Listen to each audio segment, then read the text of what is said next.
કાગડો તે દરરોજ સવારે એક દુકાન આગળ જાય અને ત્યાં વેરેલા મમરા, સેવ, ચોખા આવું બધું ચણીને ખાય. એક દિવસ કાગડાને તો મોડું થઈ ગયું. કાગડાએ તો જઈને જોયું તો કશું જ ન હતું, કારણ કે દુકાન આગળની સફાઈ કરી દીધી હતી.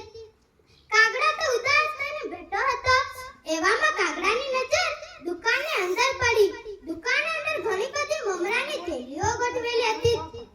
જેવો દુકાનદાર તો બાજુમાં ખસ્યો એવો જ કાગડો તો એક મમરાની થેલી લઈને ઊભી ગયો. દુકાનદાર કહે, અરે અરે મારી મમરાની થેલી! ત્યાં સુધી તો કાગડો ઉડતો ઉડતો તળાવના કિનારે ગાયોના ઝાડ નીચે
કાગડો પણ